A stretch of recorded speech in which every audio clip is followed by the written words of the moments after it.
Hello दोस्तों, नमस्कार। आज की इस वीडियो के माध्यम से आपको बतलाएंगे भिंडी की खेती ओकरा फार्मिंग। जब भी आप भिंडी की खेती करते हैं, सर्दी हो, गर्मी हो या फिर हो बरसात, एक अच्छा उत्पादन निकालने के लिए कुछ बातों को फॉलो करें, वैरायटी का चुनाव करें, स्प्रे शेड्यूल अच्छे से चलाएंगे, जो उत्पादन है वो भी आपको शानदार मिलने वाला है। तो आइए दोस्तों बात करते हैं उन्नतशील किस्में। तो स्वागत है दोस्तों आपका ई प्लांट हेल्थ यूट्यूब चैनल पर। चलिए शुरू करते हैं। चैनल पर पहली बार आए हैं तो चैनल को सब्सक्राइब कर लीजिए, वीडियो को लाइक करें। चलिए शुरू करते हैं, लेट्स गेट स्टार्ट। सबसे पहले बात करते हैं जो उन्नतशील किस्में हैं दोस्तों, जो हाइब्रिड किस्में हैं। एडवांटा गोल्डन सीड्स की राधिका वैरायटी आती है, नामधारी सीड्स की 862 भिंडी आती है, सिजेंटा कंपनी की OH 102 ओकरा आती है, इंडो अमेरिकन की इंडम 9821 के नाम से आती है। इसके अलावा नन हेम्स की सिंघम के नाम से आती है, इसको भी आप लगा सकते हैं।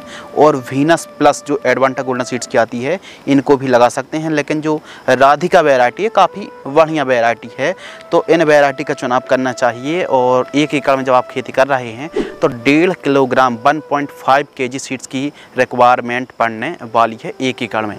अब सीड्स की जो रिक्वायरमेंट है वो कम और ज़्यादा भी हो सकती है, यह डिपेंड करता है डिस्टेंस पर। तो कितने डिस्टेंस पर हमको दोस्तों बुआई करनी चाहिए, ये जानना भी बहुत ज़्यादा ज़रूरी है।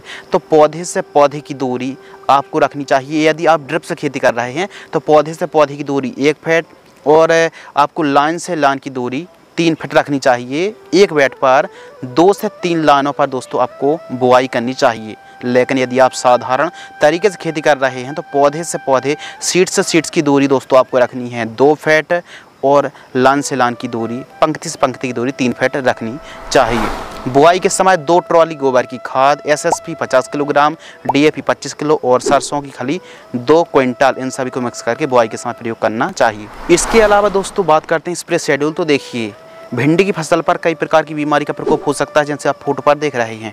Downy mildew, powder mildew, rust, anthracnose, aphid जैसे थ्रिप्स, सफेद मक्खी, सेमीलूपर स्लीप माइनर के साथ साथ कैटरपिलर की समस्या देखने के लिए मिलती है। और फलों को नुकसान पहुंचाने वाली वॉलवर्म है, सुंडी का प्रकोप देखने के लिए मिलता है। तो इसके लिए जो स्प्रे शेड्यूल, फर्स्ट स्प्रे 25 से 30 दिन की फसल होती है, सेकंड स्प्रे 45 से 50 दिन, थर्ड स्प्रे 65 से 70 दिन के आसपास की फसल, और वहीं फोर्थ स्प्रे 85 से 90 दिन के आसपास की फसल होती है। तो आपको 15 लीटर की दर से स्प्रे करना चाहिए। जो डोज है वो 15 लीटर की दर से बतला रहा है। 5वां स्प्रे तो आप वीडियो पर देख सकते हैं। इन सभी कॉम्बिनेशन को 15 लीटर की दर से आपको मिक्स करके स्प्रे करेंगे। यदि बरसात हो रही हो तो फिर थोड़ा सा वेट कर लीजिए, या फिर सिलिकॉन चिप को मिलाकर ही आपको स्प्रे करना चाहिए। इन कॉम्बिनेशन को स्प्रे करने के बाद 2 से 3 घंटे तक बरसात नहीं होगी तो प्रॉपर और भरपूर रिजल्ट देखने के लिए मिलने वाले हैं।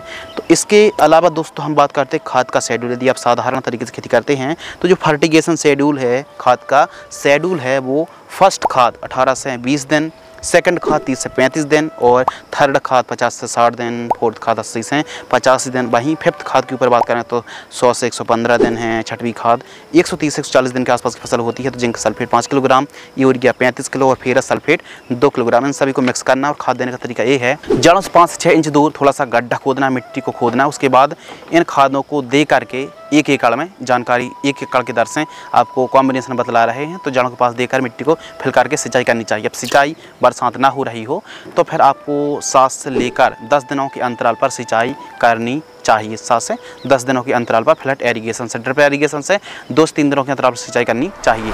बीट कंट्रोल के ऊपर दोस्तों बात करते हैं तो जितनी ज़्यादा आप साफ सफाई भिंडी की फसल पर रखेंगे उतनी ही शानदार तरीके से फसल बढ़वा लेगी, रोग मुक्त, कीट मुक्त फसल रहने वाली है।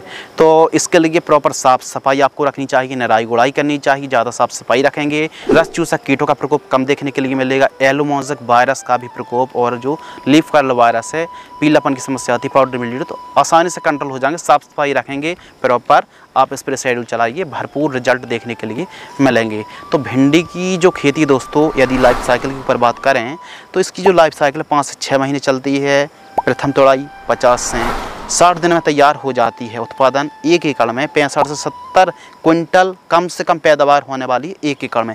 बाजार भाव 15 से 65 रुपये प्रति किलोग्राम का रेट देखने के लिए मिलता है। लागत सभी खर्च को यदि हम जोड़ें तो 1 एकड़ में 20 से 25 हज़ार रुपये के आसपास लागत लगने वाली है। अब नेट प्रॉफिट के ऊपर दोस्तों बात करते हैं तो भिंडी की आप खेती कर रहे हैं तो जो नेट प्रॉफिट है, सभी लागत को काटकर यदि रेट अच्छे मिलते हैं तो आप 1.5 लाख रुपये से लेके 1,70,000 रुपये तक एक एकड़ से कमाई कर सकते हैं। अब देखिए जो वैरायटी हैं, ज़रूरी नहीं है कि हर वैरायटी सब जगह काफ़ी अच्छा परफॉर्मेंस करे।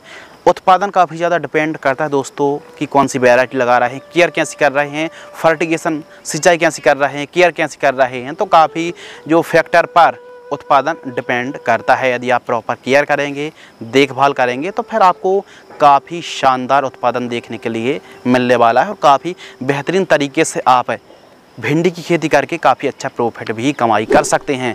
फिर भी आपके मन में कोई सवाल है, कोई डाउट्स, कमेंट सेक्शन खाली है, कमेंट कर सकते हैं। तो मिलते हैं इसी प्रकार कृषि कार्य से जुड़ी एक और इंटरेस्टिंग और नॉलेजेबल वीडियो के साथ।